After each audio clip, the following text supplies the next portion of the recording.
What's up guys, this is गुरु मान, ये health and fitness. मैं आज का आपको बताने जा रहा हूं पनीर और टोफू के अंदर क्या डिफरेंस है। डिफरेंस बिटवीन पनीर, इसको हम बोलते हैं कॉटेज चीज, इंडियन पनीर है, वर्सेस टोफू। शुरू करते हैं। पनीर आपको मालूम कैसे बनता है? पनीर बनता है दूध से।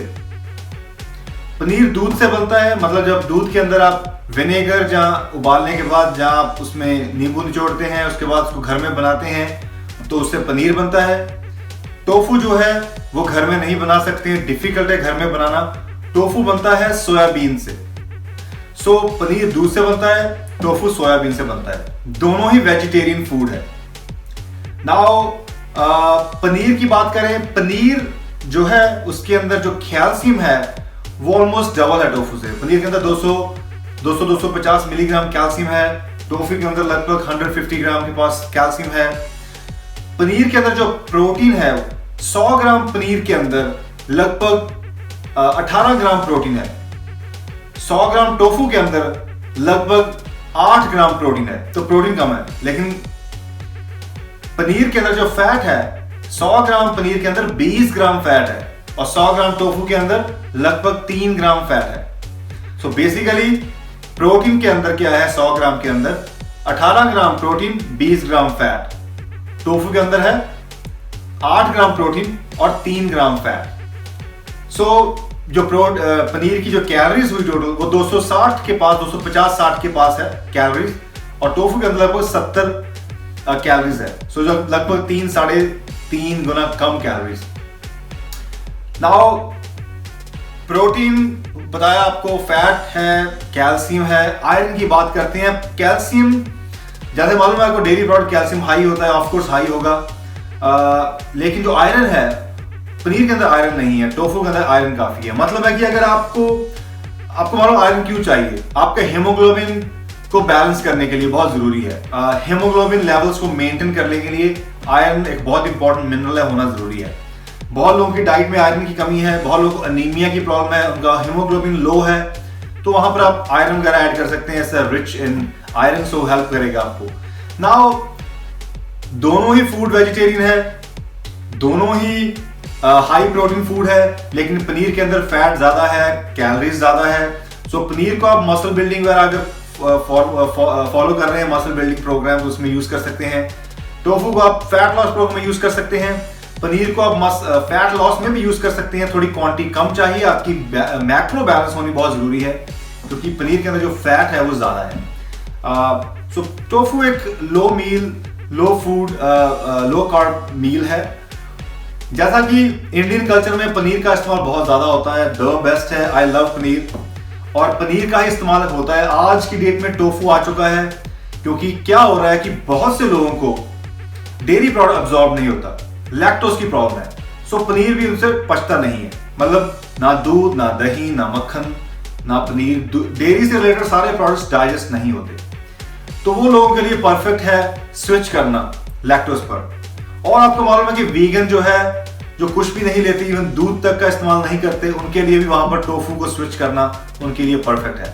अगेन हर इंडिविजुअल की चॉइस, लाइफस्टाइल अलग अलग है, उसके बेस पर आप स्विच कर सकते हैं। लेकिन अगर आप वेजिटेरियन हैं और आप दोनों खा सकते हैं, तो आप दोनों का इस्तेमाल करें। पनीर एक्सेप्टेबल है, 10 ग्राम 100 ग्राम दिन के अंदर पनीर ले सकते हैं। 20 ग्राम फैट है, आपकी बाकी सारी फैट बैलेंस चाहिए।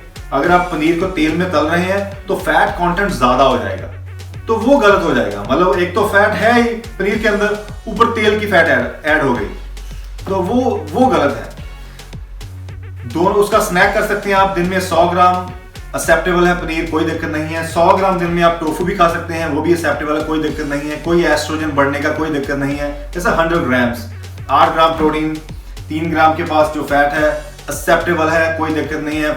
आप लगभग सोया चंक भी ऐड कर सकते हैं। मतलब है कि आपको मालूम, मैंने बताया हुआ कि सोया की कंटेंट 20-25 ग्राम प्रोटीन से ज्यादा ना रखें, 25 से ज्यादा ना हो, तब कोई दिक्कत होगी, लेकिन तब तक आप सेफ हैं। 100 ग्राम पनीर, 100 ग्राम टोफू दोनों ऐड कर सकते हैं। डिफरेंस मैंने आपको बताया है कि प्रोटीन कंटेंट का डिफरेंट है, फैट का डिफरेंट है, कैल्शियम का डिफरेंट है, आयरन का डिफरेंस है, टेस्ट का भी डिफरेंस है। और जो पनीर डेयरी प्रोडक्ट से आता है वर्सेस वो सोयाबीन से आता है। आपको मालूम है कि पनीर आप कैसे बनाएंगे, जैसे आप पनीर खाते हैं, सारी रेसिपीज आपको मालूम है, उसी तरह से वही चीज पर टोफू रिप्लेस कर सकते हैं। पनीर जैसे टोफू पालक हो गया, टोफू की भुर्जी बना सकते हैं, टोफू का स्नैक कर सकते हैं। You can do lot of things with tofu as well. Vegetables, bell pepper, शिमला मिर्च वगैरह, अनियन, अदरक, टोमेटो डालकर अच्छी सब्जी बन सकती है, इसकी अच्छा स्नैक बन सकता है। High protein, low carb. Carb की बात करें तो पनीर में अंदर कार्ब ना के बराबर है और टोफू के अंदर भी कार्ब ना के बराबर है, सो कार्ब सोर्स नहीं है। सो दोनों ही प्रेफर करता हूं मैं, दोनों अच्छा आपके लिए। वेजिटेरियन लोगों के लिए दोनों प्रेफर करें। अगर आप नॉन वेजिटेरियन हैं, दोनों में से एक पिक करें, एक आपकी नॉन वेज कोई भी डिश ऐड कर सकते हैं। तो गाइस बहुत ही सिंपल है। टोफू आज की डेट में बहुत लोग यूज करते हैं, बाहर की कंट्री में बहुत ज्यादा इस्तेमाल होता है। पनीर का इस्तेमाल बहुत ही कम होता है दूसरी कंट्री में। इंडिया के अंदर, इंडिया के अराउंड, पाकिस्तान, बांग्लादेश, वहां पर पनीर का काफी इस्तेमाल होता है। घर में पनीर बनाते हैं लोग, फ्रेश बनाते हैं, टेस्ट बहुत अच्छा होता है, क्योंकि ये डेयरी प्रोडक्ट्स का इस्तेमाल बहुत ज्यादा है। घरों के अंदर लोगों के भैंसे हैं, काव, बफलो है, तो वहाँ का दूध का इस्तेमाल बहुत ज्यादा है। वर्सेस यूएस में और दूसरी कंट्री में पनीर की जगह टोफू का इस्तेमाल ज्यादा होता है। उनके रेस्टोरेंट में, मील्स में, घर के अंदर, बाहर मोस्टली टोफू का इस्तेमाल होता है। तो वो टोफू अब इंडिया में भी आ चुका है, इंडियन फूड में भी आ चुका है, मेन्यू में आ चुका है, तो लोग अब उसका इस्तेमाल करते हैं। तो मैं यही बताना चाहता हूँ कि टोफू जो दिखने में वही पनीर जैसा ही होता है, लेकिन बहुत ज्यादा सॉफ्ट होता है पनीर के कंपैरिजन, और इसकी न्यूट्रिशन वैल्यू मैंने आपको बताई है। अपने गोल्स के अकॉर्डिंग आप पिक कर सकते हैं। दोनों ही मेरे फेवरेट हैं और मैं दोनों कभी कभी अपनी डाइट में जरूर ऐड करता हूं जब मैं वेजिटेरियंस डे होते हैं मेरे। सो गाइस, ये थी गुरुमान की इंफॉर्मेशन, पनीर और टोफू का डिफरेंस और क्या और किस तरह से आप यूज कर सकते हैं। Alright guys, this is Guruman, over and out, bye.